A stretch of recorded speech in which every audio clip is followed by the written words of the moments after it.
સ્થાનિક સ્વરાજ્યની ચૂંટણીમાં જે રીતે માહોલ બન્યો છે અને જે રીતે ઇન્ટરનલ સૂત્રો દ્વારા માહિતી મળી છે પ્રમાણે આમ આદમી પાર્ટી ખૂબ મોટી સફળતા મેળવી રહી છે, ત્યારે ભાજપ હાંફળી ફાંફળી થઈ ગઈ છે. ભાજપ ડરી ગઈ છે. દરેક કાર્યકર્તાઓને ઉપર એફઆઈઆર કરવાની અને જેલમાં નાખવાનું આ ષડયંત્ર કર્યું છે. એટલું નહીં, અમારા લોકપ્રિય ધારાસભ્ય ગોપાલભાઈ ઇટાલિયાને પણ ધરપકડ કરવાનું જે રીતે સૂત્રો તરફથી માહિતી મળી છે પ્રમાણે ષડયંત્ર રચાયું છે. ગોપાલભાઈ ઇટાલિયાની ધરપકડથી શું થશે? ગુજરાતના નાગરિકોને ન્યાય મળી જશે? ગોપાલભાઈ ઇટાલિયાની ધરપકડ કરવાનું જે ષડયંત્ર કર્યું છે ભાજપે, તમને ખબર છે ગોપાલભાઈની કેટલી લોકપ્રિયતા છે? ગોપાલભાઈ માટે લોકો રસ્તા ઉપર ઉતરી આવશે.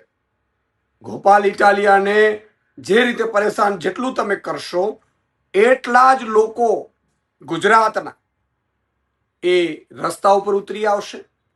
આગામી ચૂંટણીઓમાં પણ ભાજપના કાર્યકર્તાઓ પણ જે ગોપાલભાઈના ફેન છે એ પણ ભાજપ વિરુદ્ધ મતદાન કરશે.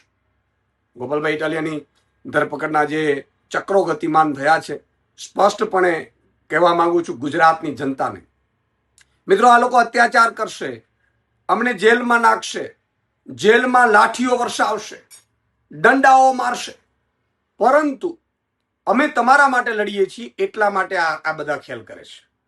તો તમે જ્યારે ચૂંટણીમાં મતદાન કરવાનું આવે, ચૂંટણીના દિવસે મતદાન કરવાનું આવશે, ભલે અત્યાર સુધી તમે ભાજપમાં હો, કોંગ્રેસમાં હો, પણ બટન ઝાડુનું દબાવજો, જેથી કરીને આ અત્યાચારોને ખબર પડે કે અત્યાચાર કરવાથી અમારી ગુજરાતની જનતાનો અવાજ તમે દબાવી નહીં શકો.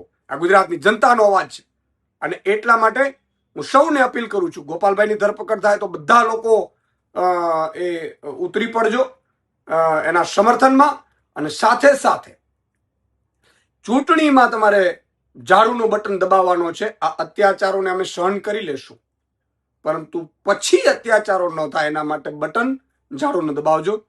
જય હિન્દ, જય જય ગરવી ગુજરાત.